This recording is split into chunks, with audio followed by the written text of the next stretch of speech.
Les tablettes ont survécu plus longtemps que les cités qu'elles décrivent. Enfouies sous des couches de limon, fragmentées, souvent mal comprises, elles continuent pourtant d'enregistrer une suite d'événements dont la cohérence dérange encore les historiens. Rien n'y est présenté comme un mythe isolé. Les récits sont précis, techniques par moments, silencieux à d'autres. Ils évoquent des décisions prises, des lignes franchies, puis un effondrement lentement documenté. Ce qui s'y joue ne ressemble pas à une fin brutale, mais à une série de conséquences irréversibles. Les noms qui apparaissent, lieux, figures, armes, serments, ne sont jamais expliqués. Ils sont simplement notés, comme si le lecteur devait déjà les connaître. Ce qui a été perdu n'est pas seulement une civilisation, mais la compréhension du contexte même de sa disparition. Les tablettes ne racontent pas une guerre, elles en consignent les traces. Les premières tablettes ne parlent pas d'un conflit.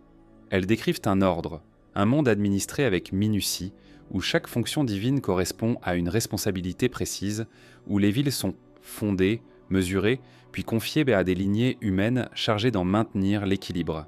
Rien n'y suggère l'urgence. Les signes sont réguliers, la langue stable, les formules répétées, avec une constance presque bureaucratique. Ce qui frappe, rétrospectivement, n'est pas ce qu'elles disent, mais la confiance implicite qu'elles accordent à la continuité. Dans ces textes anciens, les Anunnaki ne sont pas présentés comme des figures mythiques au sens tardif du terme. Ils apparaissent comme des agents fonctionnels d'un système plus vaste. Certains sont associés à la délimitation des terres, d'autres à la transmission du savoir, d'autres encore à la gestion des ressources. Leurs noms reviennent dans des contextes précis, souvent techniques. Rien n'indique qu'ils soient en désaccord. Au contraire, tout suggère une coordination établie de longue date. Puis, lentement, des variations apparaissent. Elles ne sont jamais signalées comme telles. Un scribe n'écrit pas qu'un événement est inhabituel, il modifie simplement une formule. Une mention disparaît, une autre est déplacée. Ce sont ces infimes écarts qui, mis bout à bout, dessinent une rupture en préparation. Les tablettes d'avant le silence ne documentant pas encore la guerre, mais elles commencent à enregistrer une instabilité. Certains centres urbains cessent soudainement d'être mentionnés dans les mêmes termes, leurs offrandes ne sont plus détaillées. Leurs liens avec certaines divinités deviennent flous. Aucune explication n'est fournie. Le texte continue comme si l'absence était une donnée suffisante.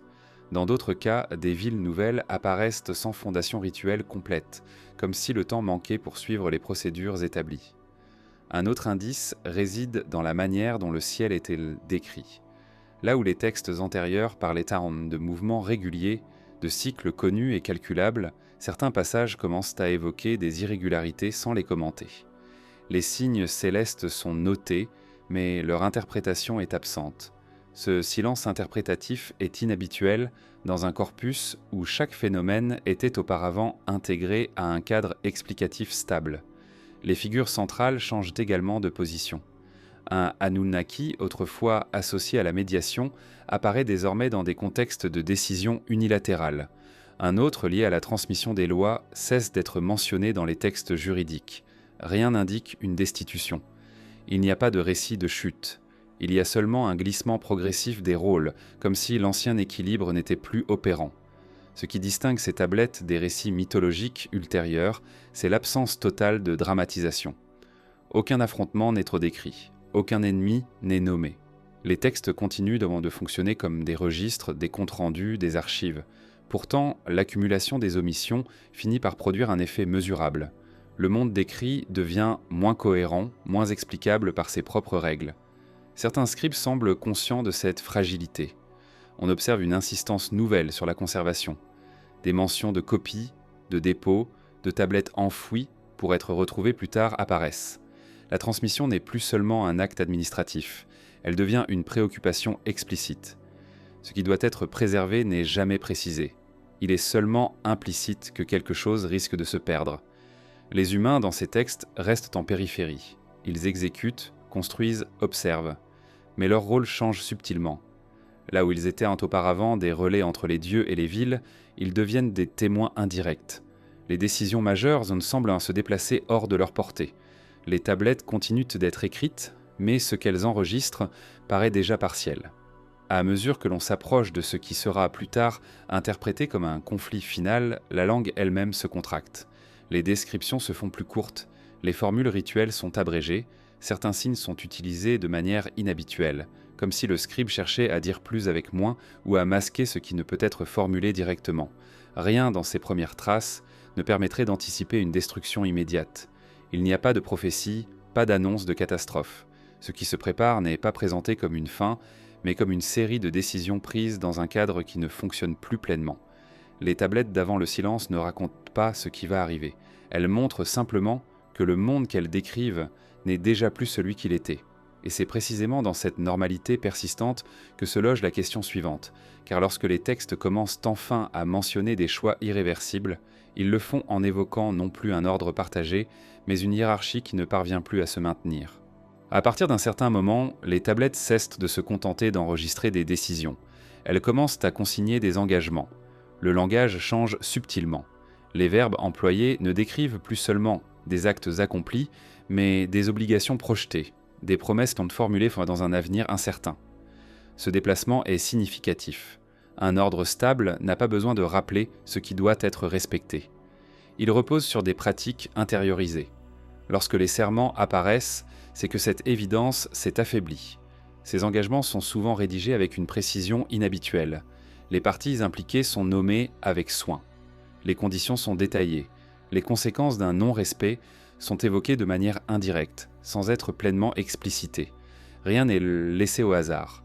Pourtant, cette rigueur formelle contraste avec un autre phénomène tout aussi frappant. Certains de ces serments disparaissent ensuite du corpus. Ils ne sont ni annulés ni contredits. Ils cessent simplement d'être recopiés. Dans les traditions scribales mésopotamiennes, l'omission n'est jamais anodine. Copier un texte est un acte de reconnaissance. Ne pas le faire revient à le laisser se dissoudre dans le temps.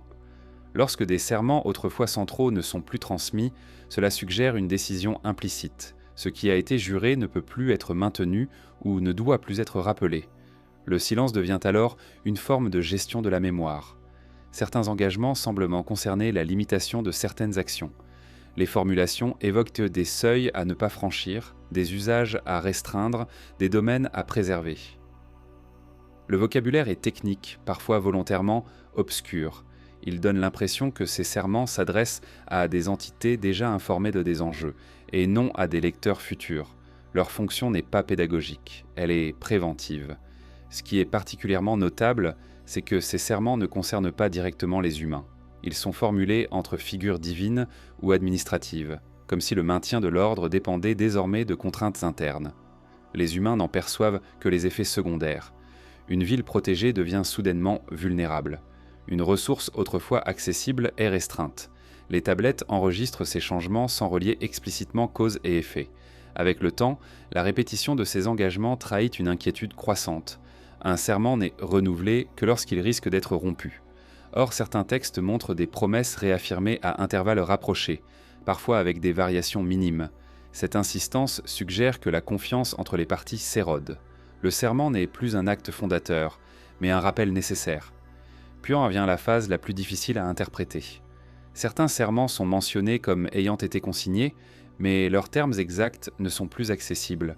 Le texte fait référence à un engagement antérieur sans en reproduire le contenu.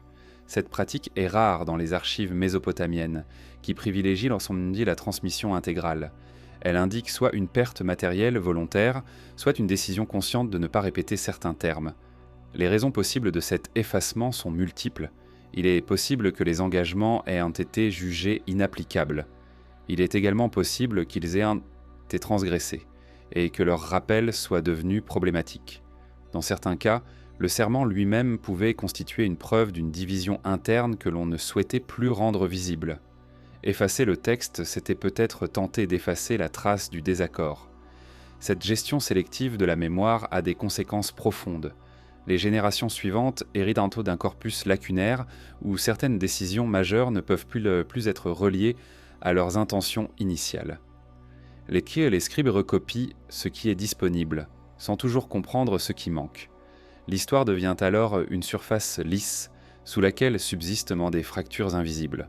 On observe également une évolution dans la matérialité des tablettes. Certaines sont plus petites, plus denses, comme si l'espace disponible devait être utilisé avec parcimonie. D'autres présentent nettement des signes d'effacement ou de réécriture. Ces traces physiques suggèrent une intervention sur le texte après sa rédaction initiale. Le support lui-même devient un lieu de correction, voire de censure. Dans ce contexte, le serment perd sa fonction première. Il n'est plus un garant de stabilité, mais un symptôme de fragilité. Ce qui devait empêcher certaines actions devient la preuve qu'elles sont envisagées. Le langage de la prévention trahit l'existence d'un risque reconnu, mais non maîtrisé. Les tablettes ne décrivent pas ce risque. Elles l'encadrent, comme si le nommer directement était déjà excessif. À mesure que ces engagements s'effacent, une autre forme de contrainte apparaît. Les décisions sont prises sans justification écrite. Les ordres sont transmis sans être accompagnés d'un cadre normatif explicite. Là où le serment liait les acteurs par la parole consignée, l'ordre tardif s'impose par sa simple exécution. Le texte n'explique plus, il enregistre. Ce basculement marque une étape importante. La parole jurée, autrefois centrale, devient secondaire. Ce qui compte désormais, ce n'est pas ce qui a été promis, mais ce qui est fait. Et lorsque les tablettes commencent à mentionner des objets, des dispositifs ou des moyens dont l'usage semblait auparavant restreint par ces engagements disparus, il devient difficile d'ignorer que quelque chose a été levé. La disparition des serments ne signifie pas l'absence de règles, elle indique plutôt que certaines limites ne sont plus formulées. Elles ne sont ni confirmées, donc ni contestées. Elles cessent simplement d'exister dans le langage écrit. Ce silence ouvre un espace nouveau, où des actions autrefois impensables peuvent désormais être consignées sans préambule, comme si le cadre qui les empêchait avait été dissous avant même d'être transgressé. Ante trotzan antik. Les tablettes qui suivent l'effacement progressif des serments introduisent un vocabulaire nouveau, sans jamais le signaler comme tel. Les termes apparaissent d'abord isolés, intégrés à des listes, à des inventaires, à des comptes rendus logistiques dont la neutralité apparente masque leur portée. Il ne s'agit pas encore d'armes décrites comme telles, mais d'objets dont la fonction dépasse clairement l'usage rituel ou symbolique. Leur présence est notée sans commentaire, comme si leur existence allait de soi. Dans les archives plus anciennes, les instruments associés aux Anunnaki étaient donc strictement contextualisés. Certains objets étaient là en lié à la fondation des villes, d'autres à la délimitation des territoires, d'autres encore à l'application des décisions. Leur circulation était limitée, souvent attachée à un lieu précis ou à une figure déterminée. Or, dans cette période plus tardive, ces contraintes semblent s'assouplir. Les mêmes termes apparaissent donc dans des contextes multiples, parfois éloignés géographiquement, parfois associés à des acteurs différents. Ce déplacement est rarement expliqué. Les tablettes se contentent autant d'indiquer qu'un objet a été transféré, confié, déplacé. Le langage utilisé est administratif, presque anodin. Pourtant, la fréquence de ces mentions augmente. Ce qui était exceptionnel devient récurrent. La circulation elle-même devient un fait digne d'être consigné, signe que ces objets ont acquis une importance nouvelle dans le fonctionnement de l'ordre. Il est frappant de constater que cette diffusion ne suit pas les circuits habituels. Les routes sacrées, les lieux de dépôt traditionnels, les centres de contrôle mentionnés dans les textes antérieurs ne sont plus systématiquement impliqués. Certains objets semblent transiter par des espaces intermédiaires mal définis, parfois simplement désignés comme des zones de passage. Cette indétermination suggère une volonté de souplesse, voire de discrétion. Les descriptions restent volontairement vagues. Les tablettes ne détaillent pas la forme ni le fonctionnement précis de ces instruments. Elles se contentent d'enregistrer leur présence et leur déplacement. Cette absence de précision contraste avec la minutie habituellement accordée aux objets de pouvoir. Elle peut indiquer que ces instruments étaient déjà connus des acteurs impliqués ou qu'une description explicite était jugée inutile, voire risquée. Dans certains cas, la circulation de ces objets est associée à des décisions prises en amont, mais jamais explicitement reliées. Le texte juxtapose des événements sans établir de causalité. Une réunion étant mentionnée, un déplacement est consigné. Un objet apparaît dans un nouveau lieu, le lien entre ces éléments reste implicite. C'est au lecteur, bien plus tard, de reconstruire une continuité que le texte lui-même refuse d'énoncer. Les humains, lorsqu'ils apparaissent dans ces passages, ne sont jamais décrits comme utilisateurs. Ils sont transporteurs, gardiens temporaires, exécutants logistiques. Leur rôle est strictement encadré. Ils manipulent sans comprendre, consignent sans interpréter. Cette distance est cohérente avec une période où les décisions majeures semblent s'être déplacées hors de leur sphère d'influence. Un autre élément mérite attention.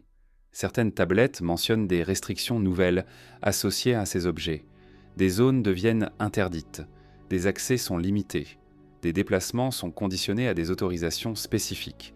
Ces contraintes ne sont pas justifiées par des raisons religieuses ou symboliques, comme c'était le cas auparavant. Elles sont présentées comme des mesures nécessaires, sans autre forme d'explication. La multiplication de ces restrictions suggère que la simple présence de ces instruments modifie l'organisation de l'espace. Les villes ne sont plus seulement des centres cultuels ou administratifs.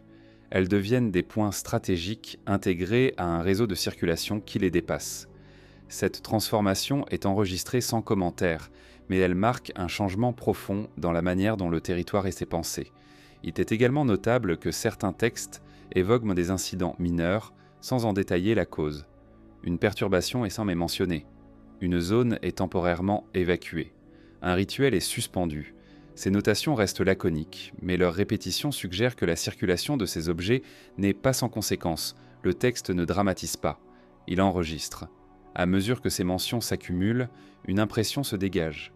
Les instruments autrefois contenus dans un cadre strict sont désormais intégrés à une logique de préparation. Le langage n'emploie jamais ce terme, mais la structure des textes le suggère. Les objets circulent, non pas pour être utilisés immédiatement, mais pour être disponibles. Leur présence anticipe un usage possible, sans jamais le formuler. Cette anticipation modifie la temporalité des décisions. Là où l'ordre ancien fonctionnait par réaction et ajustement, cette nouvelle phase semble orientée vers des scénarios envisagés à l'avance.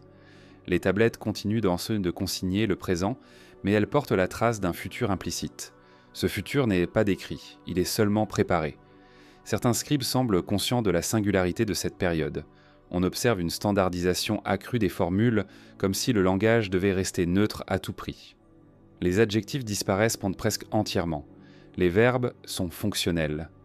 Le texte se dépouille de toute nuance interprétative. Cette sécheresse stylistique n'est pas accidentelle. Elle reflète une volonté de limiter ce qui est dit à ce qui doit être enregistré. La circulation inhabituelle de ces instruments ne marque pas encore un passage à l'action ouverte. Elle constitue une phase intermédiaire, où l'ordre tente de se prémunir contre des possibilités qu'il ne peut plus écarter. Les armes, si l'on peut les nommer ainsi, ne sont pas brandies. Elles sont déplacées, stockées, rendues accessibles. Leur simple mouvement à travers le territoire est déjà une information suffisante. Et ce qui reste absent, de manière frappante, c'est toute réflexion sur les conséquences. Les tablettes ne s'interrogent pas sur ce que ces objets pourraient provoquer. Elles ne mettent en garde, ne prophétisent pas. Elles consignent un état de fait, comme si l'acte d'enregistrer suffisait à contenir ce qui se prépare. Mais cette neutralité apparente ne fait que souligner une réalité plus troublante. Lorsque les instruments de rupture circulent librement, sans cadre explicite, c'est que les limites qui les retenaient ont déjà commencé à céder. Et c'est dans ce contexte où les moyens sont en place sans que leur usage soit encore nommé, que les textes commencent à évoquer des lieux exclus, des villes progressivement mises à l'écart, comme si certaines zones du monde devaient en être préservées ou abandonnées avant que l'irréversible ne soit consigné. À partir du moment où certaines villes cessent d'apparaître dans les itinéraires consignés, le changement ne peut plus être attribué à une simple variation administrative. Les tablettes continuent de mentionner des déplacements, des transferts, des passages entre des points connus, mais certains noms disparaissent de ces parcours. Ils ne sont pas rayés, ils ne sont pas déclarés détruits. Ils deviennent absents d'un réseau qui, jusque-là, les incluait sans exception.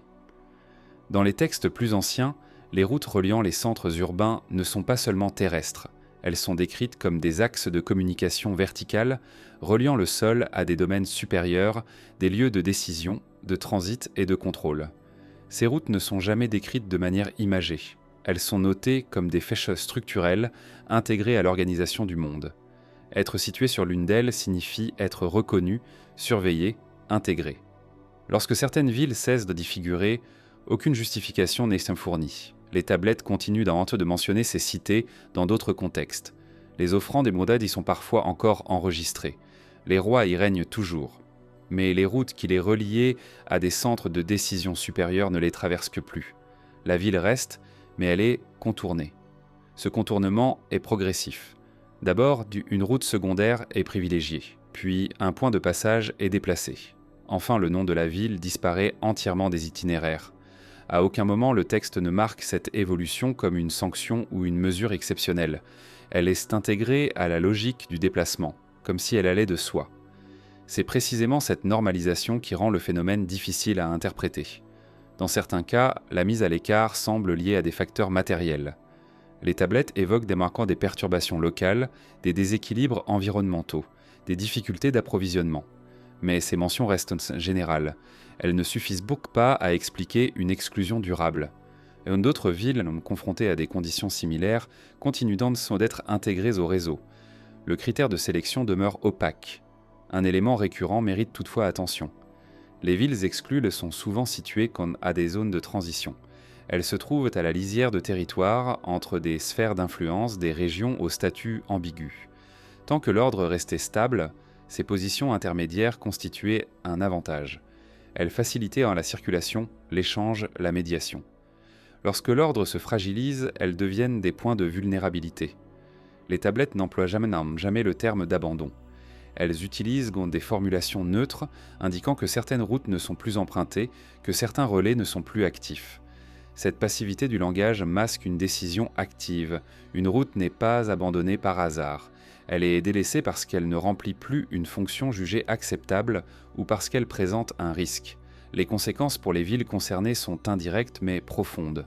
Privées de leur place dans le réseau, elles perdent un accès privilégié à l'information, à la validation, à la protection implicite qu'offre la reconnaissance. Les tablettes montrent une augmentation des rites locaux, comme si les autorités humaines tentaient de compenser cette perte par une intensification des pratiques cultuelles. Cette réaction n'est jamais commentée, elle est simplement consignée. Dans certains cas, les textes laissent entrevoir une tentative de réintégration. Une ville multiplie les offrandes, un roi affirme sa loyauté de manière répétée. Un temple est agrandi. Mais ces efforts ne sont pas suivis d'effets visibles. Les routes ne reviennent pas. L'absence persiste silencieuse comme si la décision avait été prise ailleurs selon des critères inaccessibles aux acteurs locaux. Il est également significatif que les villes exclues ne soient pas systématiquement détruites. Contrairement à certaines interprétations tardives, il n'existe pas de corrélation immédiate entre exclusion et ruine. Certaines cités continuent de prospérer sur le plan matériel, du moins pendant un temps. Leur isolement est d'abord administratif et symbolique. Ce n'est qu'ensuite que les effets matériels se font sentir. Les tablettes évoquent alors des déplacements de population. Des groupes quittent ces villes pour rejoindre des centres encore intégrés au réseau. Ces mouvements sont décrits de manière factuelle, sans jugement. Ils apparaissent comme des ajustements nécessaires. La ville exclue devient un lieu de départ plutôt qu'un point d'arrivée. Sa fonction dans le monde change sans que ce changement soit nommé. Un autre détail mérite attention. Les villes mises à l'écart sont souvent associées, dans les textes ultérieurs, à des descriptions de poussière, de brouillard, de perturbations atmosphériques locales. Ces mentions restent vagues. Elles ne sont pas reliées explicitement à des causes précises, mais leur récurrence suggère que l'exclusion des routes n'est pas seulement une décision politique ou administrative. Elle pourrait aussi répondre à des conditions physiques jugées incompatibles avec la circulation. Il est tentant d'y voir une mesure de protection. En contournant certaines zones, le réseau préserverait sa propre intégrité. Les tablettes ne confirment ni n'infirment cette hypothèse. Elles se contentent de noter les faits. Mais cette lecture est renforcée par un autre phénomène. Les routes restantes deviennent plus directes, moins nombreuses, comme si le système cherchait à réduire ses points de contact avec des zones instables. Cette réduction du réseau a pour effet de concentrer l'activité sur un nombre limité de villes. Celles-ci gagnent en importance stratégique. Elles deviennent des centres de transit incontournables. Leur mention dans les textes augmente. Leur rôle est renforcé. En parallèle, les villes exclues glissent vers une forme de périphérie silencieuse. Elles existent encore, mais elles ne structurent plus le monde. Les humains, dans ce contexte, sont confrontés à une réalité qu'ils ne maîtrisent pas. Les routes célestes, qui n'étaient jamais directement visibles, se manifestent désormais par leur absence. Ce qui était implicite devient perceptible par défaut. Une ville sait qu'elle est exclue non pas parce qu'on le lui annonce, mais parce que certaines présences ne se manifestent plus, parce que certains échanges cessent. Les tablettes enregistrent parfois des tentatives de compréhension. Des rituels d'interrogation sont mentionnés, des présages sont recherchés. Mais ces démarches restent sans réponse explicite. Le silence se prolonge. Il devient une donnée avec laquelle il faut composer. La ville apprend à exister sans être reliée. Ce processus d'exclusion n'est pas uniforme. Il se déroule sur une période étendue, affectant les cités à des rythmes différents.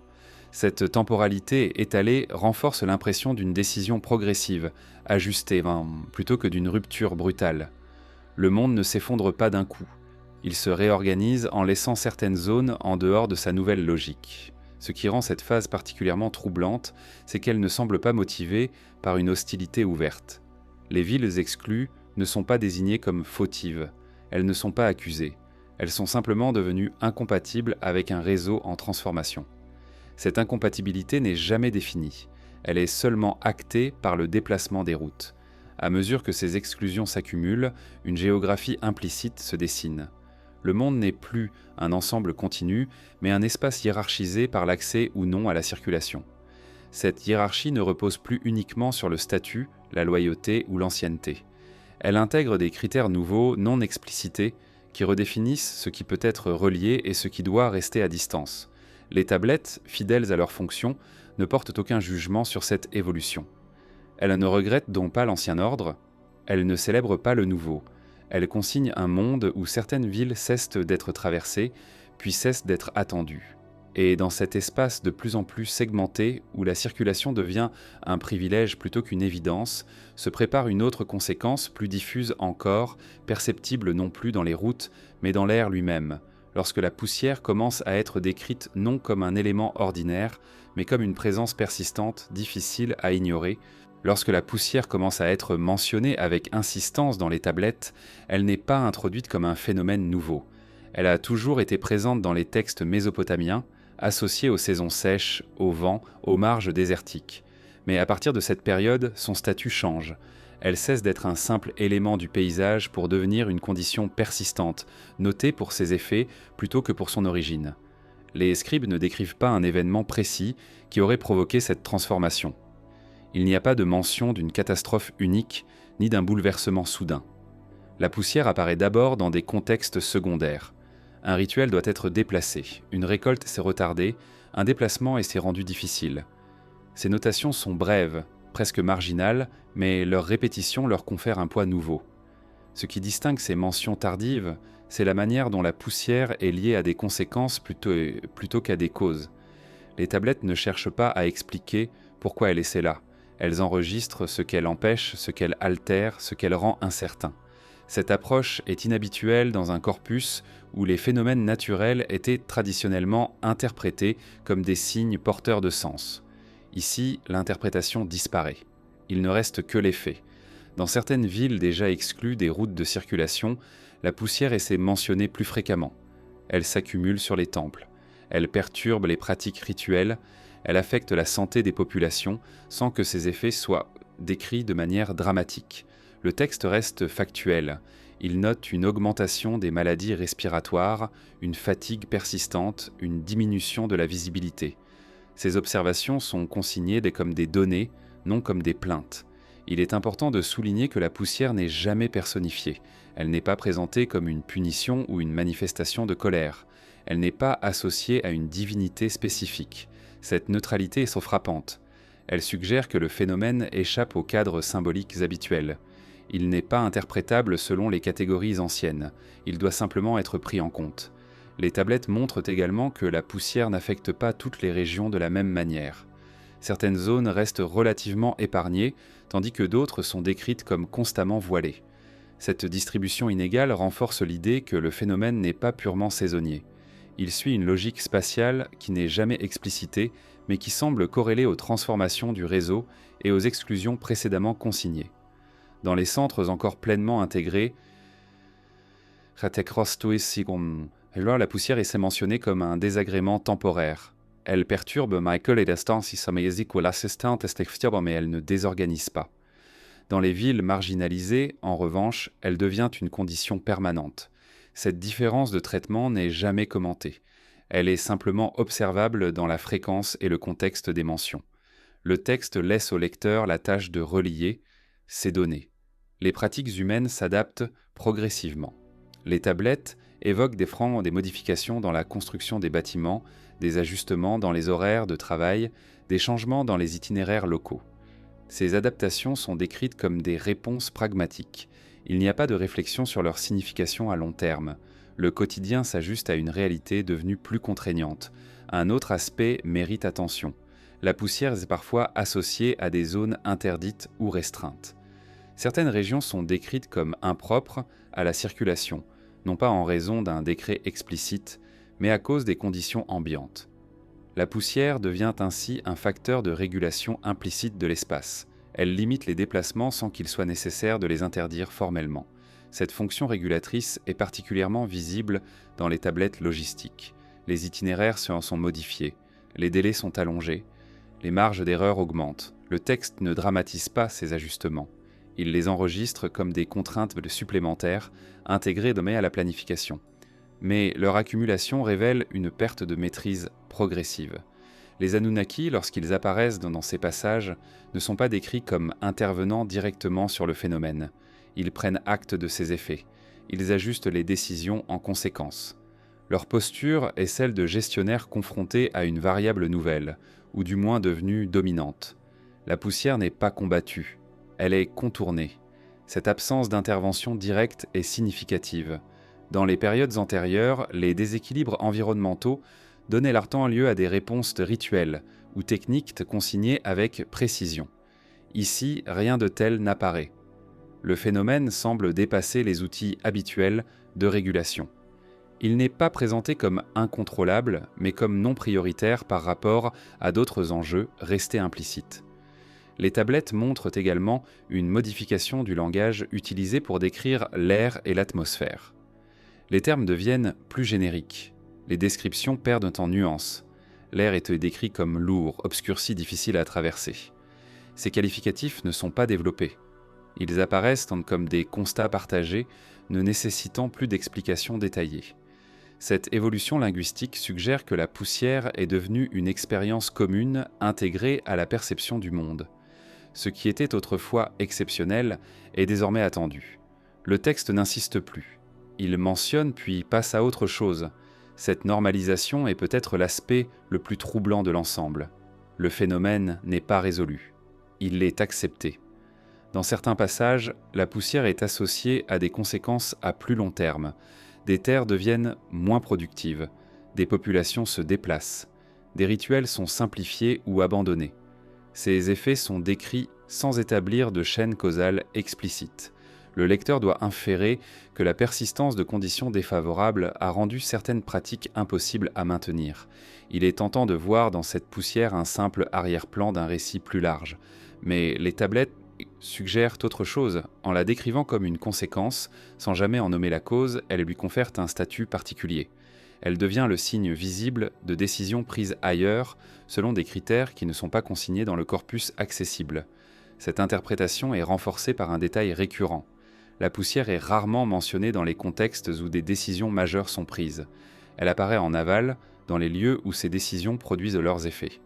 Les centres de pouvoir restent relativement abstraits, préservés du phénomène dans le langage du texte. Ce décalage spatial et narratif suggère une dissociation entre l'origine des choix et leurs conséquences matérielles. Les humains, une fois encore, se trouvent dans la position de ceux qui subissent sans comprendre. Ils adaptent leurs pratiques, modifient leurs environnements immédiats, mais n'ont accès à aucune explication globale. Les tablettes ne leur en fournissent pas. Elles consignent leur adaptation comme un fait, non comme une réponse consciente à une situation analysée. À mesure que la poussière devient une donnée permanente, elle cesse d'être décrite comme un problème isolé. Elle s'inscrit dans un ensemble de transformations qui affectent la circulation, la hiérarchie, la transmission du savoir. Elle n'est pas la cause de ces changements, mais leur accompagnement matériel. Elle rend visible ce qui, autrement, resterait abstrait. Cette visibilité pose un défi nouveau aux scribes. Comment consigner un phénomène omniprésent sans en faire le centre du récit ? Leur solution est la répétition discrète. La poussière est mentionnée souvent, brièvement, sans emphase. Elle devient une toile de fond constante, contre laquelle les autres événements se détachent. Et c'est précisément dans ce contexte où les conséquences matérielles des décisions commencent à s'accumuler dans l'environnement même des villes que les tablettes font apparaître une autre évolution significative. Les décisions les plus importantes ne semblent plus être prises dans les lieux affectés, Elles sont mentionnées, traduites comme venant d'ailleurs, formulées dans des espaces qui ne sont plus décrits comme faisant partie du monde habité, mais comme des domaines distincts, séparés, où la poussière ne se dépose pas et où les choix sont arrêtés sans être exposés à leurs effets immédiats. À mesure que les tablettes avancent dans cette période de transformation cumulée, un déplacement discret mais fondamental se produit. Les décisions majeures, celles qui affectent durablement l'organisation du monde, ne sont plus associées à des lieux reconnaissables. Les textes continuent de mentionner des délibérations, des accords, des orientations nouvelles, mais les cadres spatiaux dans lesquels elles s'inscrivent deviennent de plus en plus abstraits. Les noms familiers disparaissent, les lieux ne sont plus situés. Ils sont simplement évoqués comme extérieurs. Dans les archives antérieures, les décisions étaient toujours ancrées. Elles se déroulaient dans des temples précis, des villes identifiables, des espaces rituels dont la localisation faisait partie de leur autorité. Le lieu garantissait la légitimité.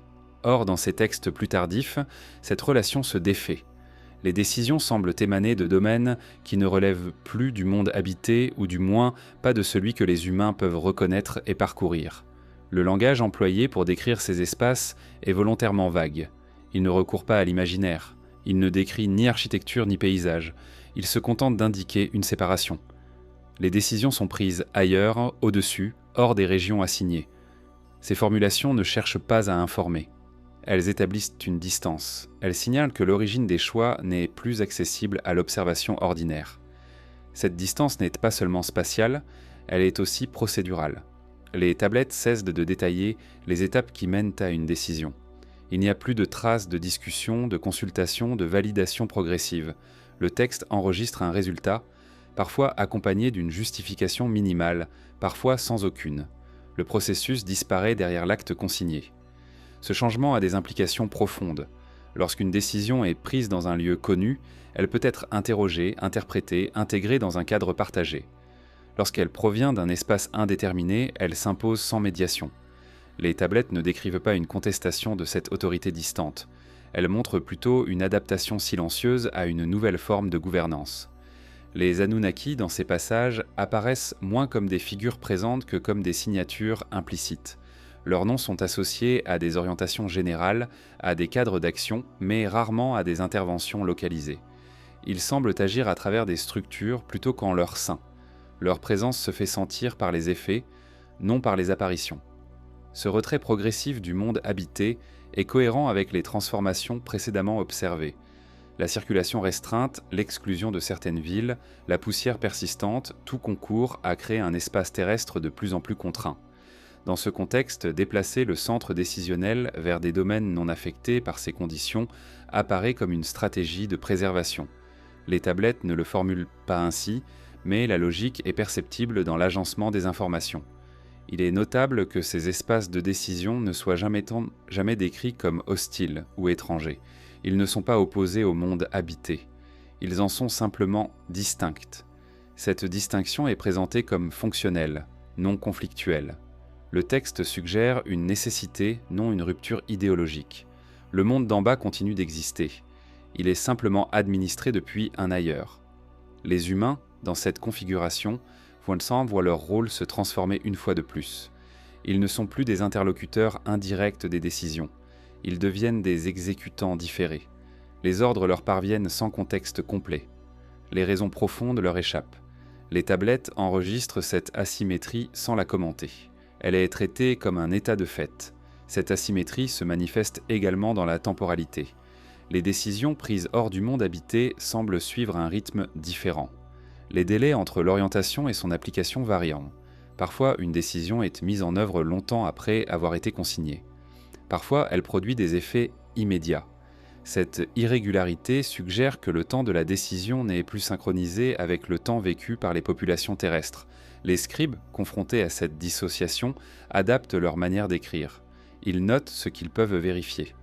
Ils enregistrent les effets observables. Ils ne spéculent pas sur les motivations. Le texte devient un relevé de conséquences plus tard plutôt qu'un récit d'intention. Cette prudence stylistique reflète une limite nouvelle dans l'accès au savoir. Dans certains passages, cette limite est rendue explicite par des formules de suspension.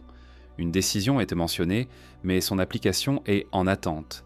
Un changement est annoncé, mais ses modalités restent indéterminées. Ces suspensions ne sont pas expliquées. Elles signalent simplement que le rythme du monde habité dépend désormais d'un ailleurs dont les priorités ne sont pas alignées avec les urgences locales. Il est également frappant de constater que les espaces de décision semblent épargnés par les phénomènes décrits ailleurs. La poussière n'y est jamais mentionnée. Les perturbations atmosphériques ne les affectent pas. Les contraintes logistiques qui compliquent la circulation terrestre n'y apparaissent pas. Cette absence n'est pas soulignée, mais elle crée un contraste implicite. Là où les conséquences s'accumulent, les causes demeurent abstraites. Cette dissociation contribue à une transformation profonde de la perception du monde. Le réel n'est plus un espace continu où les décisions et leurs effets coexistent. Il devient un système à niveau où certaines sphères agissent sans être exposées aux retombées immédiates de leur choix. Les tablettes ne théorisent même pas cette structure. Elles la laissent transparaître à travers la distribution de l'information. Les villes encore intégrées au réseau tentent parfois de s'adapter à cette nouvelle donne. Elles développent des pratiques d'anticipation, cherchant à deviner les orientations à venir. Des rituels de consultation sont mentionnés, mais leurs résultats sont rarement consignés. Soit ils sont jugés non concluants, soit ils ne correspondent plus aux modalités de décision effectives. Le texte reste silencieux sur leur efficacité. Les villes marginalisées, quant à elles, subissent cette distance de manière plus directe. Privées d'accès aux circuits d'information, elles reçoivent les décisions sous forme de contraintes déjà matérialisées. Un accès est fermé. Une route est déplacée. Une ressource devient indisponible. La décision n'est jamais annoncée comme telle. Elle est vécue comme un fait accompli. Ce mode d'action accentue le sentiment d'irréversibilité. Lorsqu'une décision est prise ailleurs, sans possibilité d'interaction, elle ne peut être ajustée localement. Les tablettes montrent une diminution des exceptions, des dérogations, des aménagements spécifiques. Le système gagne en cohérence globale, mais perd en souplesse locale. Cette rigidité croissante n'est jamais évaluée. Elle est simplement observée. Il est tentant de voir dans cette évolution une volonté de contrôle renforcée. Mais les textes ne soutiennent pas une telle lecture de manière explicite. Ils suggèrent plutôt une réponse à une complexité devenue ingérable autrement. Lorsque les conséquences se multiplient, lorsque les interactions deviennent trop nombreuses, déplacer le lieu de décision peut apparaître comme une manière de simplifier le système. Cette simplification a toutefois un coût cognitif. Les acteurs locaux ne disposent donc plus des clés nécessaires pour comprendre le monde qu'ils habitent. Les phénomènes s'accumulent sans cadre explicatif accessible. La poussière persiste, les routes se déplacent, les décisions tombent sans être situées. Le monde devient plus opaque, non parce qu'il est plus mystérieux, mais parce que ces mécanismes sont désormais partiellement hors champ. Les tablettes, fidèles à leur fonction, ne tentent pas de combler cette opacité. Elles l'enregistrent. Elles consignent un monde où l'origine des choix s'est éloignée de leurs effets. Elles notent l'émergence d'une gouvernance distante, non incarnée dans des lieux familiers. Et c'est dans cette configuration où les décisions sont prises hors du monde habité que se pose une autre question, plus concrète encore. Comment transmettre des ordres, des orientations, des informations, lorsque les messagers eux-mêmes doivent traverser un espace fragmenté, poussiéreux et de plus en plus instable, au risque de ne jamais revenir. À partir du moment où les décisions sont prises hors du monde habité, la question de leur transmission devient centrale, même si les tablettes ne la formulent jamais ainsi.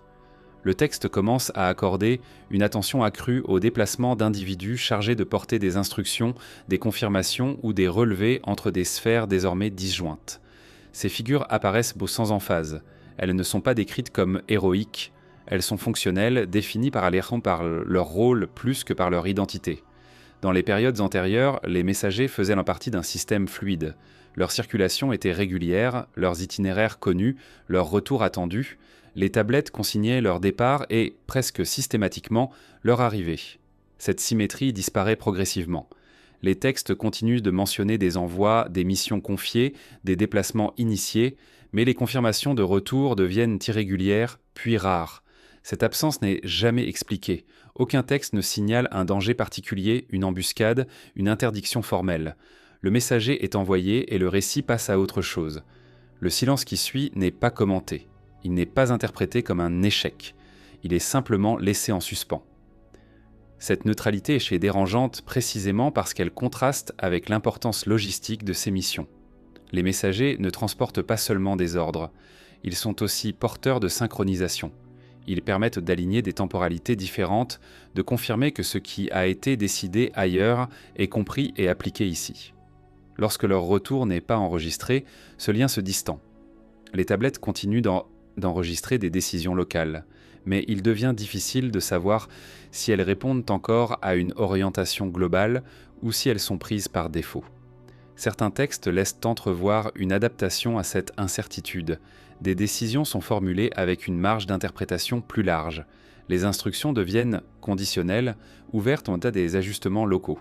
Cette souplesse apparente ne traduit pas une confiance accrue, mais une anticipation de l'absence de confirmation. Le système commence à fonctionner en acceptant la possibilité de ne pas recevoir de réponse. Les messagers eux-mêmes restent largement anonymes, leurs noms sont rarement consignés. Ils sont définis par leur fonction, parfois par leur point de départ, rarement par leur destination précise. Cette anonymisation est cohérente avec une période où l'individu compte moins que la mission, mais elle rend également leur disparition plus facile à absorber par le texte. Ce qui n'est pas nommé ne peut pas être pleuré. Il est toutefois possible de repérer des indices indirects de leur sort. Certaines routes cessent d'être mentionnées après une série d'envois infructueux. Certains points de relais disparaissent des itinéraires. Ces modifications suggèrent que les déplacements deviennent plus risqués ou du moins moins fiables. Le texte ne le dit pas. Il l'intègre en modifiant ses propres structures. La poussière, déjà omniprésente, joue ici un rôle implicite. Les tablettes mentionnent des retards, des pertes de repères, des confusions d'itinéraires. Elles n'attribuant pas ces difficultés à une cause unique, mais leur accumulation dessine un environnement de plus en plus hostile à la circulation humaine. Le messager doit traverser un monde fragmenté, où les routes sont mouvantes et les repères instables. Un autre facteur apparaît progressivement. Les zones de passage ne sont plus toujours neutres. Certaines sont décrites comme surveillées, d'autres comme évitées sans explication. Les messagers doivent parfois emprunter des itinéraires détournés, allongeant la durée de leur mission. Ces détours augmentent l'incertitude. Plus le trajet est long, plus le retour devient hypothétique. Les tablettes ne décrivent jamais la mort d'un messager. Elles ne mentionnent pas de corps, pas de disparition officielle. Elles se contentent de noter l'absence de retour. Cette absence est traitée comme une donnée administrative, non comme un drame. Le système ne s'arrête pas pour enquêter. Il envoie un autre messager, parfois par une autre route, parfois avec une mission légèrement modifiée. Cette répétition révèle une tension croissante. Plus les messagers disparaissent du récit, plus le système doit compenser par la redondance. Plusieurs envois sont effectués pour une même instruction. Les délais sont allongés. Les confirmations deviennent optionnelles. Le texte enregistre ces ajustements sans les analyser. Il montre un système qui s'adapte à la perte d'informations en multipliant les tentatives. Dans certains passages, cette adaptation prend une forme plus radicale. Les décisions sont appliquées localement sans attendre de confirmation. Les autorités humaines agissent sur la base d'ordres anciens, interprétés comme toujours valides. Cette autonomie relative n'est pas présentée comme une transgression. Elle apparaît comme une nécessité. Le monde ne peut pas rester en suspens indéfiniment. Les Anunnaki, dans ce contexte, deviennent encore plus distants. Leur présence se manifeste par des orientations générales, rarement par des interactions directes. Les messagers qui leur sont envoyés ne reviennent pas toujours, ou du moins leur retour n'est plus consigné. Cette asymétrie renforce l'impression d'une séparation irréversible entre les sphères de décision et le monde habité. Il est également notable que certains messagers semblent envoyés non pour transmettre, mais pour observer. Les tablettes mentionnent des missions de relevé, de constat, de mesure. Là encore, le départ est consigné, mais le retour ne l'est pas systématiquement. Cette absence de retour prive le système d'un feedback essentiel. Les décisions prises ailleurs reposent alors sur des informations obsolètes ou partielles. Cette dégradation de la circulation de l'information a des effets cumulatifs. Les malentendus se multiplient, les décisions locales divergent, les incohérences s'accumulent. Le texte n'emploie jamais ces termes, mais la structure même des archives révèle une perte progressive de cohérence. Les tablettes ne se répondent plus toujours. Elles consignent des réalités parallèles, parfois contradictoires. Les scribes confrontés à cette fragmentation adoptent une posture de plus en plus prudente. Ils notent ce qui est observable, ce qui est certain. Ils évitent d'écarter les projections. Ils cessent de consigner des intentions futures. Le texte se resserre sur le présent immédiat. Cette focalisation est une réponse à l'incertitude croissante quant à ce qui relie encore les différentes parties du monde. Dans certains cas, l'absence de retour d'un messager est compensée par des signes indirects. Un changement de route est interprété comme une réponse. Une absence de directive est lue comme une permission tacite. Ces interprétations ne sont jamais explicitées. Elles sont intégrées dans la pratique administrative sans être théorisées. Le système fonctionne sur des inférences silencieuses. Cette manière de procéder accentue le risque d'erreur, mais les tablettes ne signalent pas de correction majeure. Elles montrent plutôt une accumulation de petites divergences, chacune gérable en soi, mais dont l'ensemble modifie progressivement la structure du monde. La communication, autrefois fluide, devient probabiliste. On agit sur la base de ce qui est le plus plausible, non de ce qui est confirmé. Il est tentant de voir dans la disparition des messagers un simple effet des conditions matérielles dégradées. Mais les tablettes suggèrent donc quelque chose de plus profond. Le retour n'est pas seulement empêché, il cesse d'être attendu. Le texte s'habitue à l'absence de confirmation. Cette habituation est un seuil. Elle marque le moment où la continuité ne dépend plus de la circulation complète de l'information. À partir de là, le monde habité fonctionne dans un état de semi-autonomie, guidé par des décisions prises ailleurs, transmises de manière incomplète, parfois jamais reçues. Les messagers continuent d'être envoyés, mais leur sort importe moins que la nécessité de maintenir l'illusion d'un lien. Le geste d'envoyer devient plus important que la certitude de recevoir. Cette illusion est fragile. Elle repose sur la répétition de pratiques qui ne produisent plus les mêmes effets. Les tablettes en portent la trace sans la commenter. Elles montrent un système qui persiste à communiquer, même lorsque la communication ne revient plus. Et c'est dans ce contexte où l'information circule sans garantie de retour que les pratiques rituelles elles-mêmes commencent à changer, comme si l'absence de réponse devait être compensée par une transformation de la relation au sacré, ouvrant la voie à une modification plus profonde encore des rites liés à la mort et à la continuité. Dans les tablettes les plus anciennes, la figure du roi n'existe jamais seule. Elle est toujours enchâssée dans un réseau de validation, de filiation symbolique, de reconnaissance explicite venue d'ailleurs. Régner signifie être désigné. Gouverner suppose une délégation. Le pouvoir humain n'est pas autonome. Il est reçu, confirmé, parfois retiré. Or, dans les textes tardifs, cette architecture invisible commence à se déliter, non par une contestation ouverte, mais par une absence progressive de fondements explicites. Les rois continuent d'être nommés. Leurs règnes sont consignés, les travaux qu'ils ordonnent, les décisions qu'ils prennent, les offrandes qu'ils financent, apparaissent toujours dans les archives. Mais ce qui manque de plus en plus souvent, c'est la phrase attendue, celle qui relie leur autorité à une instance supérieure. Là où l'on lisait autrefois une désignation claire, le texte se contente désormais d'un constat de fait. Il règne, il agit. Sans que l'origine de cette légitimité soit rappelée, ce glissement est subtil. Il ne s'opère pas par une suppression brutale, mais par une érosion. Une formule est abrégée, un titre est conservé sans être expliqué. Une invocation est déplacée vers un autre contexte. Pris isolément, ces ajustements semblent mineurs. Ensemble, ils dessinent une transformation profonde du statut du pouvoir royal. Dans certains cas, les tablettes mentionnent encore une approbation divine, mais celle-ci apparaît tardivement, parfois après l'énumération des actes accomplis. Cette inversion de l'ordre narratif est significative. L'action précède la validation, comme si celle-ci n'était plus une condition préalable, mais une formalité ajoutée a posteriori ou un souhait plutôt qu'un fait établi. Il arrive également que plusieurs figures divines soient mentionnées de manière indistincte, là où une seule suffisait auparavant. Cette accumulation peut être lue comme une tentative de compenser une absence de confirmation claire. Lorsque l'origine du mandat n'est plus évidente, multiplier les références devient une manière de maintenir une apparence de continuité sans résoudre l'incertitude sous-jacente. Les rois eux-mêmes semblent conscients de cette fragilité. Les inscriptions royales tardives insistent davantage sur l'ordre, la stabilité, la protection des villes. Elles mettent en avant des qualités administratives, des compétences de gestion, des capacités d'organisation. Le roi se présente moins comme un intermédiaire entre les mondes que comme un garant local du fonctionnement quotidien. Cette redéfinition n'est jamais formulée comme un choix idéologique. elle apparaît comme une adaptation. Les tablettes montrent aussi une augmentation des décrets royaux qui ne font référence qu'à des précédents humains. Là où l'on citait autrefois une décision divine antérieure, on évoque désormais une règle déjà appliquée sous un règne précédent. Le passé humain devient une source de légitimité en soi. Cette historicisation du pouvoir est un signe clair d'autonomisation, mais aussi de vulnérabilité. Lorsque la chaîne de délégation transcendante se rompt, le pouvoir doit se justifier autrement. Cette évolution n'est pas uniforme.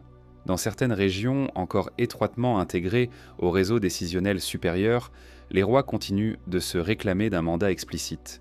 Mais même dans ces cas, le langage est plus prudent, moins affirmatif.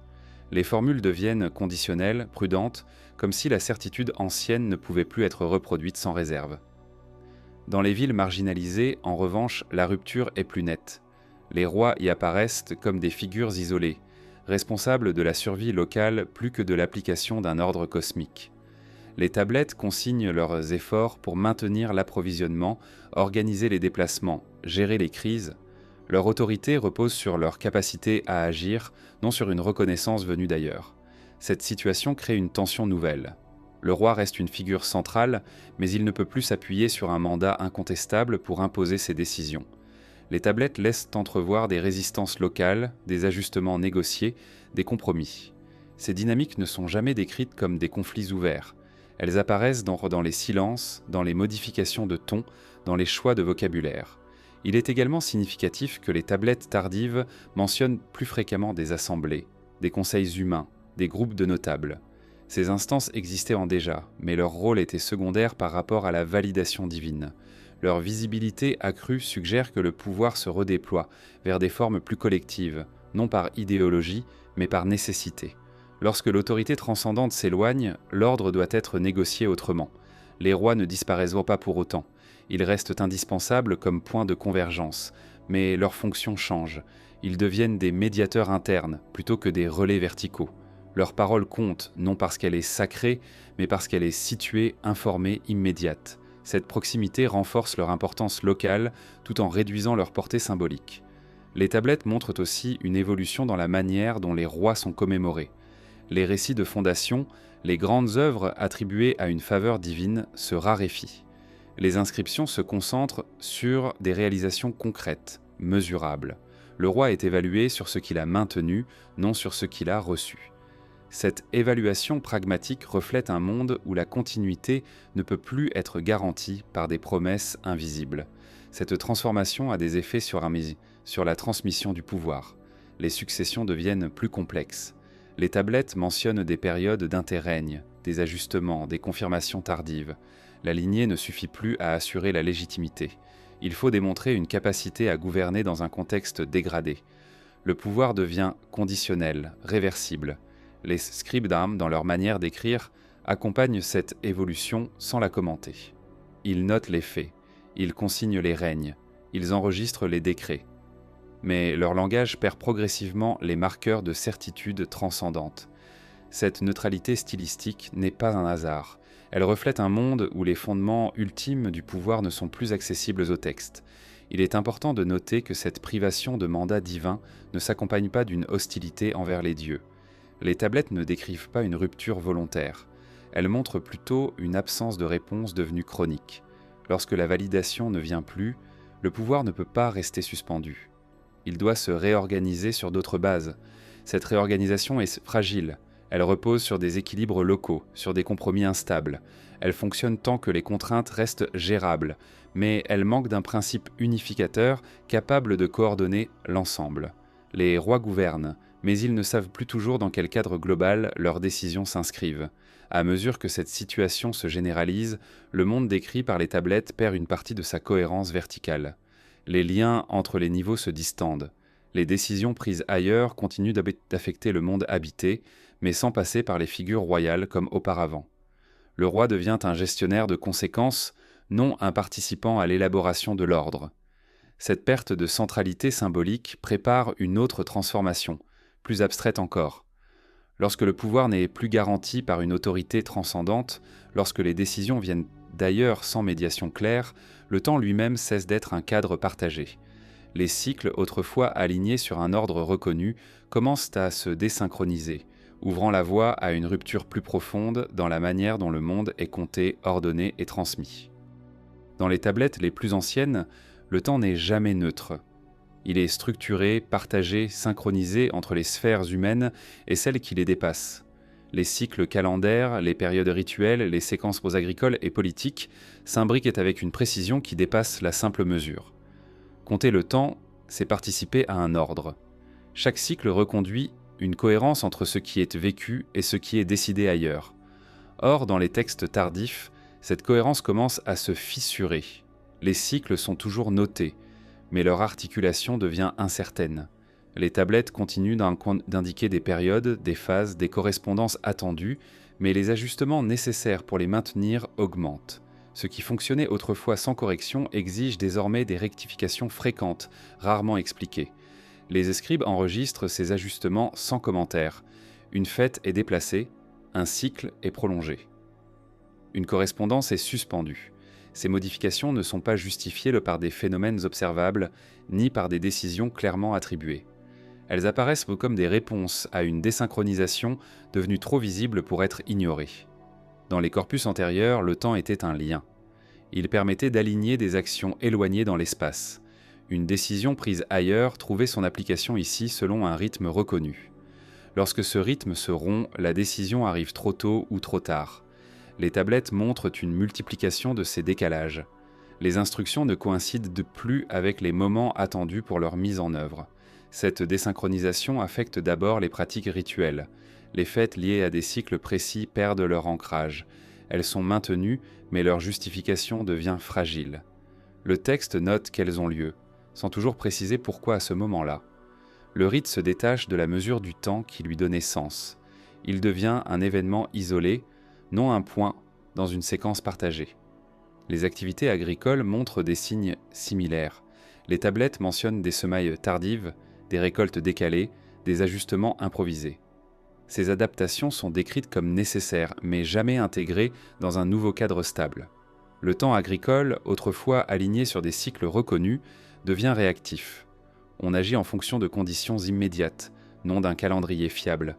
Il est important de noter que ces perturbations ne sont pas attribuées à une ignorance soudaine. Les scribes maîtrisent en soi toujours les méthodes et codes de calcul. Les outils en conceptuel sont encore là. Ce qui manque sont sorcément et la correspondance entre ces calculs et une réalité stable. Le temps continue d'être mesuré, mais il ne relie plus efficacement les différents niveaux du monde. Cette rupture est particulièrement visible dans les tentatives de recalage. Les tablettes évoquent des corrections, des réformes calendaires partielles, des ajustements ponctuels. Ces efforts suggèrent une conscience aiguë du problème, mais ils ne produisent pas de solution durable. Chaque correction semble en appeler une autre, comme si le cadre de référence lui-même était devenu instable. Les décisions prises hors du monde habité contribuent à cette instabilité.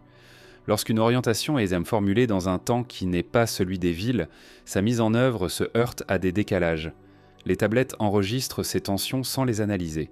Elles montrent un monde où plusieurs temporalités coexistent sans se superposer parfaitement. Les rois déjà privés d'un mandat clair sont particulièrement affectés par cette situation. Leur capacité à gouverner dépend de la prévisibilité. Lorsque le temps se désagrège en séquences non alignées, l'autorité devient difficile à exercer. Les décrets arrivent en déphasage avec les besoins. Les réponses sont trop tardives ou prématurées.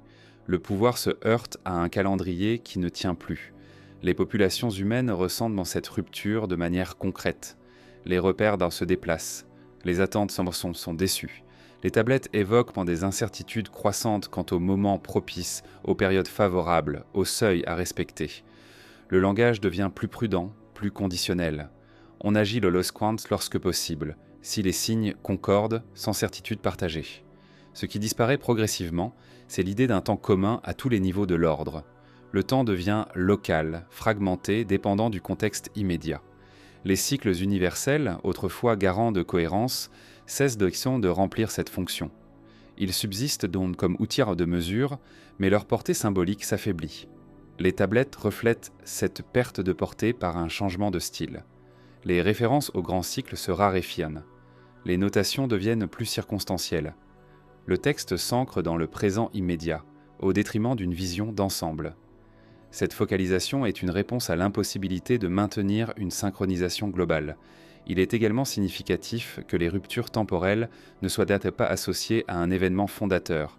Il n'y a pas de moment où le temps casse. Il se dérègle progressivement par accumulation de décalages mineurs. Cette gradualité rend la rupture difficile à identifier, mais elle n'en est pas moins réelle. Le système continue de fonctionner, mais il perd sa capacité à se projeter de manière cohérente. Dans certains passages, cette perte de projection se traduit par une absence de planification à long terme. Les tablettes mentionnent moins de projets étendus, moins de cycles de construction prolongés. Les décisions sont prises pour répondre à des besoins immédiats. Le futur devient court, incertain. Le temps n'est plus un espace de promesses, mais un intervalle à gérer. Les scribes, en enregistrant cette contraction temporelle, adoptent une posture de plus en plus descriptive. Ils notent ce qui se produit sans chercher à l'inscrire dans une trajectoire longue. Cette retenue reflète une conscience aiguë des limites du savoir disponible. Lorsque les cycles ne tiennent plus, raconter l'avenir devient risqué. Cette rupture des cycles affecte également la transmission du savoir. Les enseignements fondés sur des correspondances temporelles perdent en efficacité. Les apprentissages deviennent plus empiriques, moins structurés. Les tablettes montrent une simplification des instructions, une réduction des références à des cycles complexes. Le savoir s'adapte à un monde où la régularité n'est plus garantie. À mesure que le temps se fragmente, la mémoire collective se modifie. Les événements ne s'inscrivent plus dans une chronologie partagée.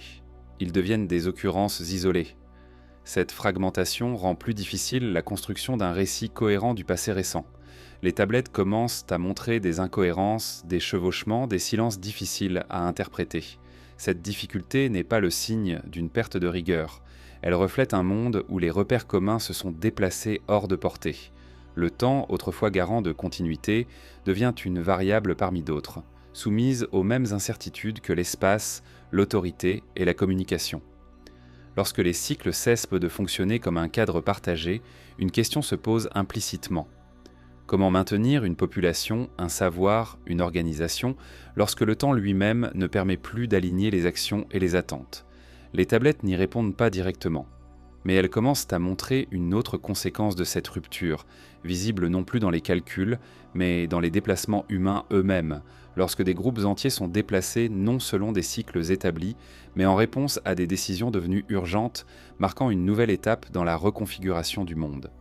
Lorsque les tablettes commencent à consigner des mouvements de population sans les rattacher à des cycles saisonniers, des fondations urbaines ou des entreprises rituelles, le changement est immédiatement perceptible. Le déplacement, dans les périodes antérieures, était presque toujours justifié. Il répondait à une expansion, à une mission, à une réorganisation planifiée. Ici, il apparaît comme une réponse, une conséquence, un ajustement imposé par des conditions devenues incompatibles avec la permanence. Les textes ne décrivent pas ces mouvements comme des exodes spectaculaires. Ils ne parlent pas de fuite. Ils emploient un langage administratif, neutre, presque abstrait. Des groupes sont relocalisés. Des familles sont assignées à de nouveaux lieux. Des communautés entières sont mentionnées comme ayant quitté un territoire sans que la raison soit explicitée. Le ton est celui d'une gestion, non d'une catastrophe. Ce qui distingue ces déplacements, c'est leur caractère non cyclique. Ils ne s'inscrivent pas dans un retour attendu. Les tablettes ne mentionnent pas de perspective de réinstallation ultérieure. Le déplacement n'est pas présenté comme temporaire. Il est traité comme un état nouveau, dont il faut organiser les conséquences plutôt que prévoir la fin. Les lieux quittés ne sont pas toujours décrits comme inhabitables. Certaines villes continuent d'exister après le départ d'une partie de leur population. Les tablettes évoquent des réductions, des réaffectations, des zones laissées sans entretien. Le territoire n'est pas abandonné. Il est vidé partiellement, comme si sa fonction avait changé sans être officiellement redéfinie. Les destinations, quant à elles, sont rarement idéalisées. Elles apparaissent comme des lieux de capacité, non de promesses. Les textes mentionnent leur aptitude à accueillir, leur accès aux ressources, leur intégration dans les routes encore actives. Le déplacement est orienté vers ce qui fonctionne encore, non vers ce qui pourrait prospérer. Cette logique révèle une priorité claire. Il ne s'agit plus de construire, mais de maintenir. Les populations déplacées sont désignées de manière collective.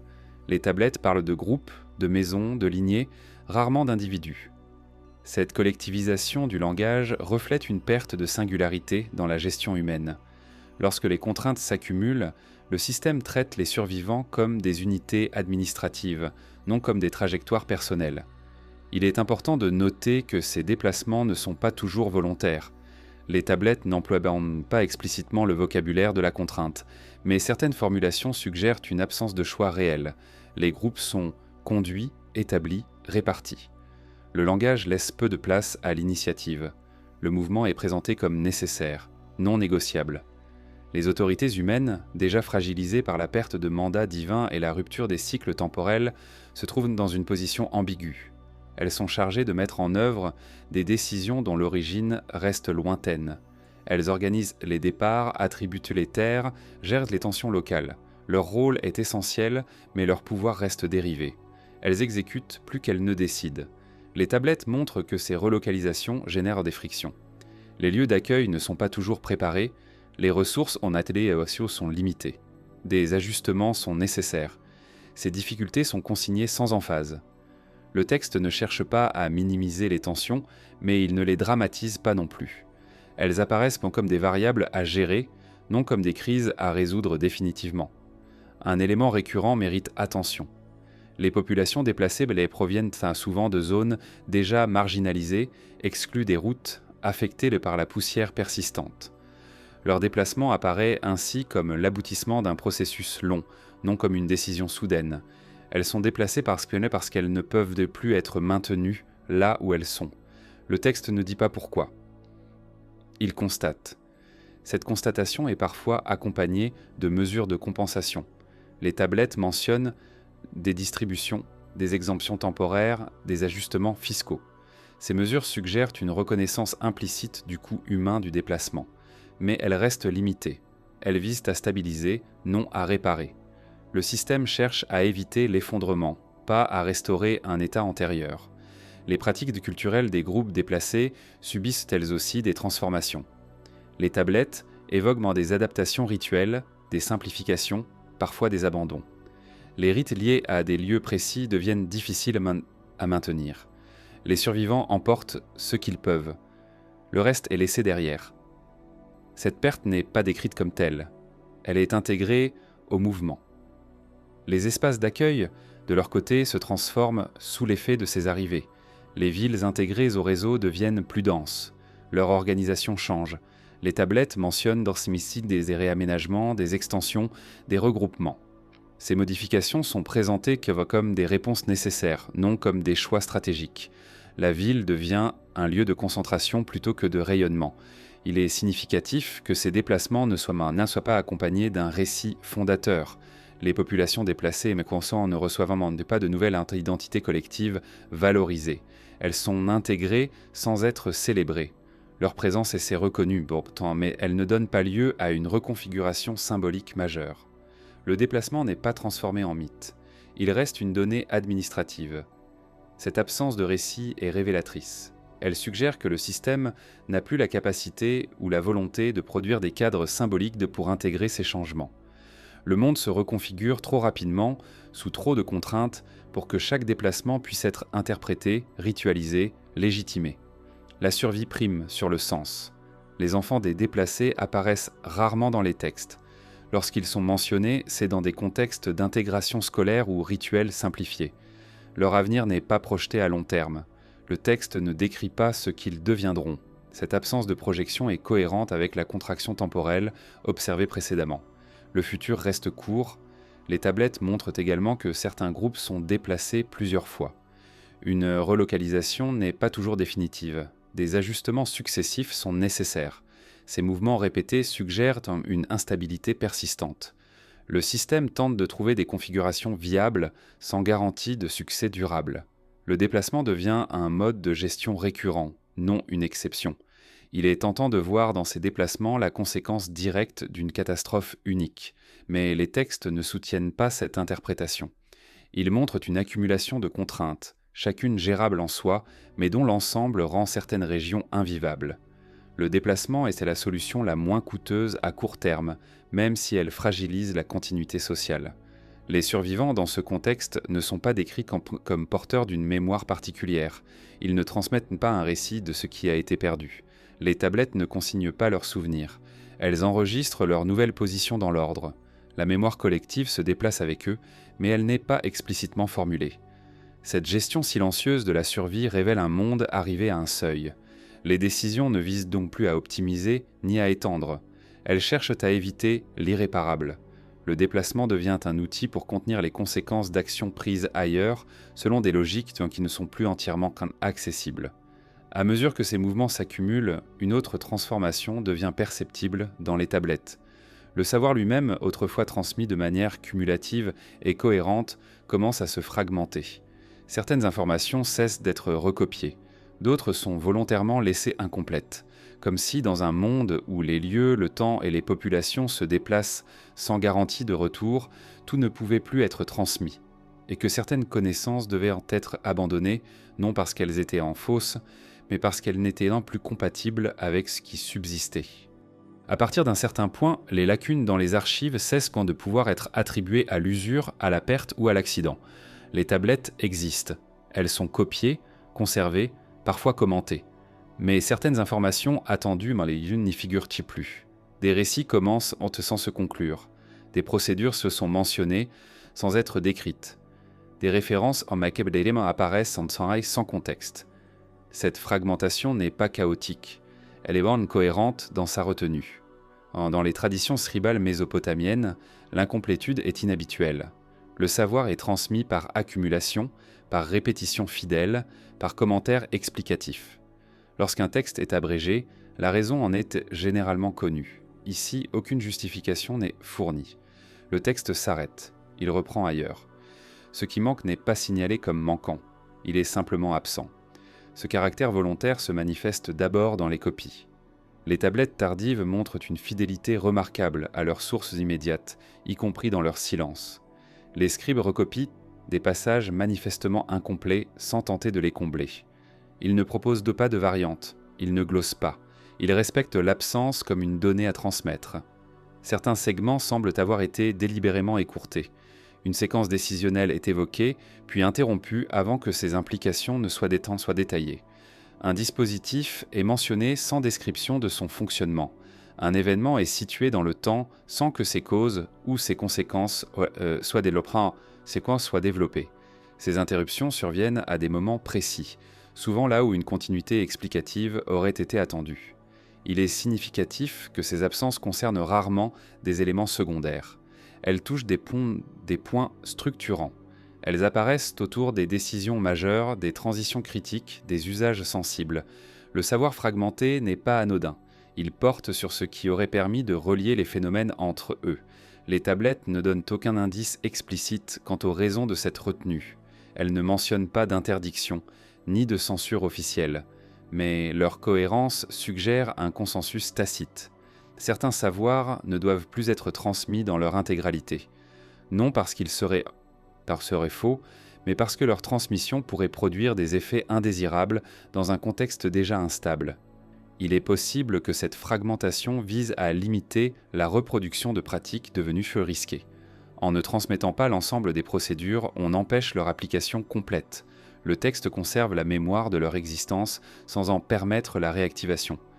Cette hypothèse est renforcée par le fait que certains fragments sont accompagnés de formules de clôture inhabituelles, signalant implicitement que le texte ne va pas plus loin. Un autre élément mérite attention. Les fragments laissés incomplets sont souvent ceux qui nécessitent une interprétation experte. Ils supposent un cadre de compréhension partagé, un accès à des connaissances antérieures. En l'absence de ce cadre, le fragment devient opaque. Il ne peut être utilisé sans risque de mauvaise interprétation. Cette opacité peut être intentionnelle. Les scribes, en respectant ces fragments, adoptent une posture nouvelle. Ils ne cherchent plus à rendre le savoir pleinement opérant.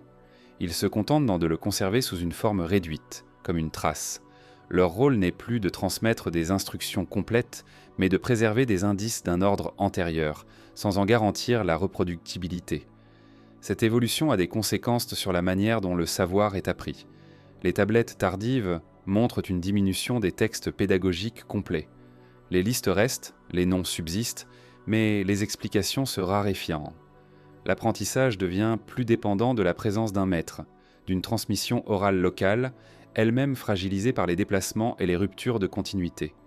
Il est également notable que certaines tablettes semblent conçues pour être consultées, plutôt que lues de manière linéaire.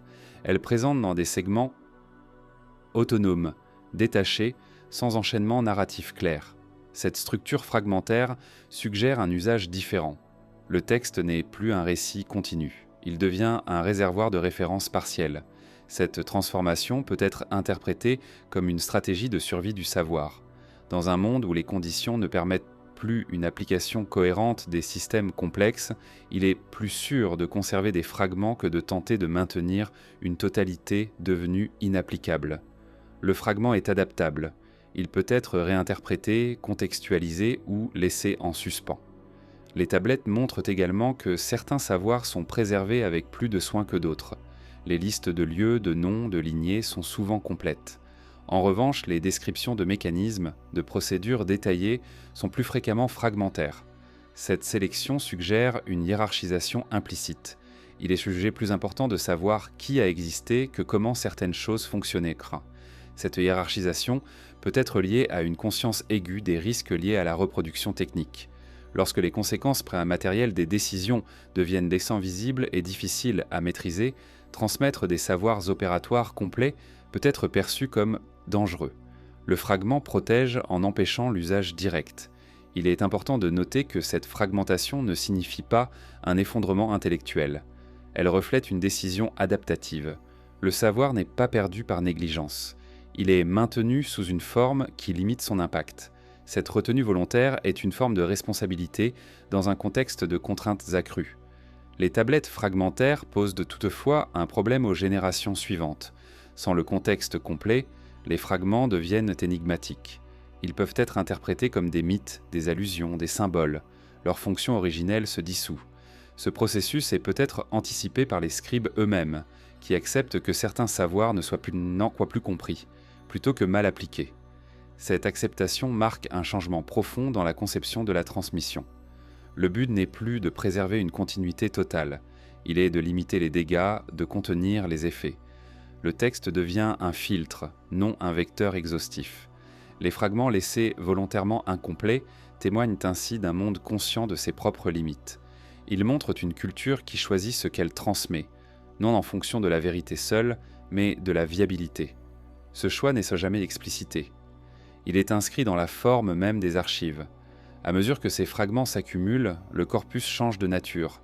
Il devient plus difficile à relier, plus ardu à interpréter comme un ensemble cohérent. Cette difficulté n'est pas un accident. Elle est la conséquence directe d'une transmission sélective. Le savoir se retire, comme les routes, comme les décisions, comme les présences divines. Et dans ce retrait, une dernière transformation commence à se dessiner. Certains thèmes cessent presque entièrement d'être mentionnés, non pas fragmentés, mais absents. Ils ne sont plus recopiés du tout. Ce silence total, plus radical encore que la fragmentation, marque le point où la transmission s'interrompt délibérément, laissant derrière elle non des indices, mais un vide, dans lequel les générations futures devront tenter de comprendre non seulement ce qui a été perdu, mais pourquoi cela a cessé d'être transmis. À un certain point du corpus, le silence change de nature. Il ne s'agit plus de fragments ni d'omissions localisées, mais d'une disparition nette de certains thèmes. Des sujets autrefois centraux cessent simplement d'apparaître. Ils ne sont ni abrégés ni reformulés. Ils sont absents.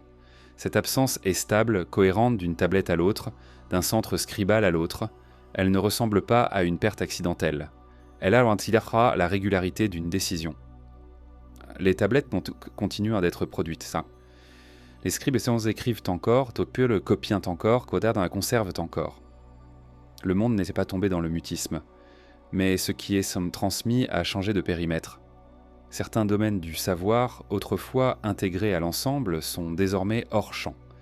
Leur exclusion est d'autant plus frappante qu'elle n'est jamais signalée comme telle. Parmi les éléments qui disparaissent figurent d'abord les descriptions de certaines capacités. Les textes anciens évoquaient des moyens, des usages, des interventions qui dépassaient le cadre ordinaire de l'action humaine. Ces mentions ne sont plus reprises. Les tablettes tardives ne les réfutent pas. Elles les ignorent. Le silence ne polémique pas. il efface par non-répétition. Ce qui cesse d'être transmis, ce ne sont pas seulement des récits, mais des relations. Les liens explicites entre certaines figures, certains lieux et certaines fonctions ne sont plus consignés. Les noms subsistent parfois, mais ils sont isolés, privés de leur réseau d'association.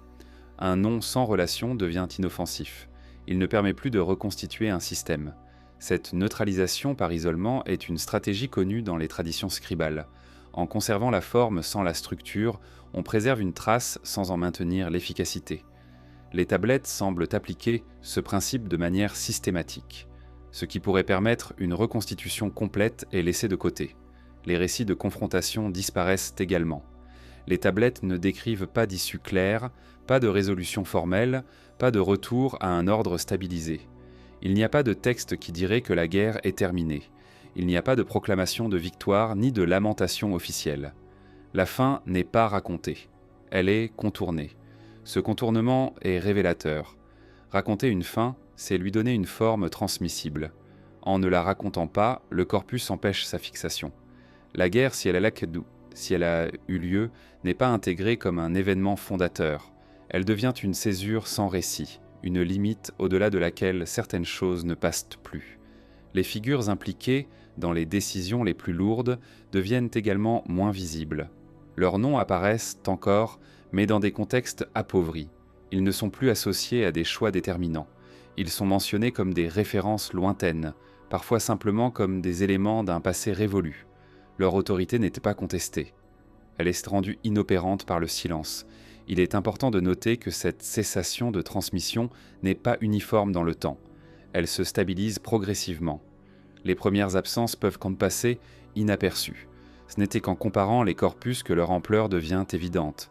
Ce qui était autrefois enseigné, recopié, commenté, cesse d'être jugé nécessaire à la continuité du monde décrit. Les raisons de cette sélection ne sont jamais explicitées, mais les indices accumulés dans les parties précédentes permettent d'en percevoir la logique. Dans un monde fragmenté, poussiéreux, désynchronisé, où les décisions viennent d'ailleurs et les messagers ne reviennent pas, certains savoirs deviennent impraticables. Les transmettre sans pouvoir en garantir le cadre d'application serait irresponsable. La transmission suppose une continuité minimale des conditions. Lorsqu'elle n'est plus assurée, le savoir peut devenir un danger.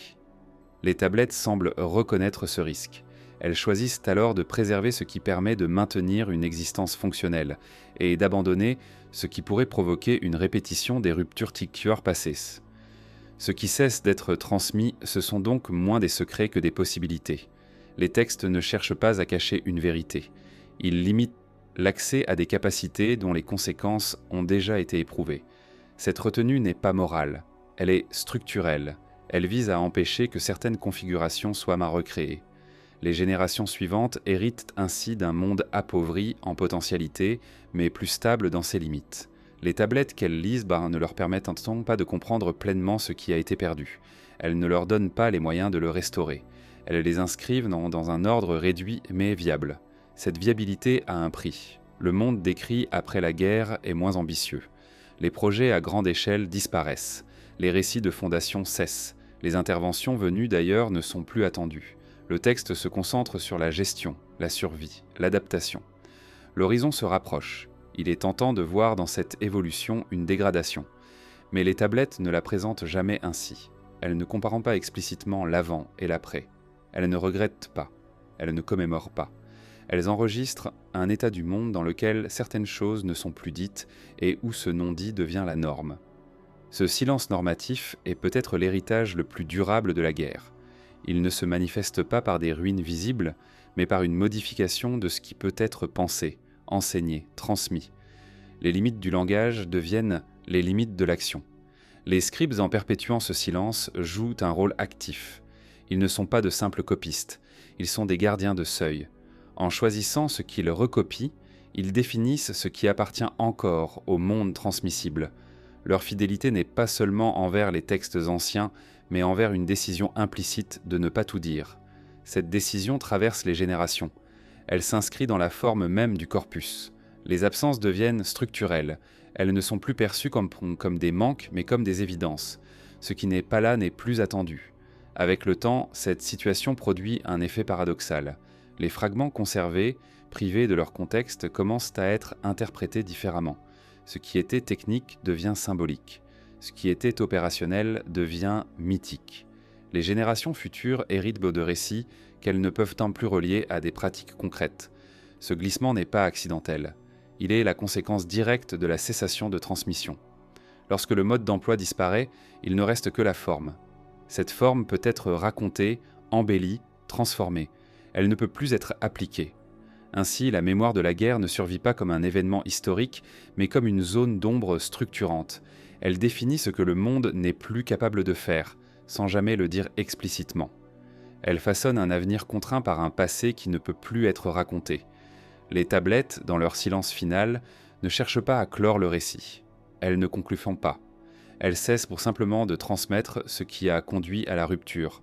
Ce qui reste est un monde fonctionnel, réduit, prudent, où la continuité est assurée non par l'expansion, mais par la limitation. Et c'est peut-être là leur dernier enseignement. La fin n'est pas décrite parce qu'elle n'a pas été vécue comme une fin, mais comme une frontière. Au-delà de cette frontière, certaines connaissances ne reviennent pas. Non parce qu'elles ont été détruites, mais parce qu'elles ont été volontairement laissées derrière, dans un silence conçu pour durer, afin que ce qui subsiste puisse continuer sans répéter ce qui a rendu le monde inhabitable.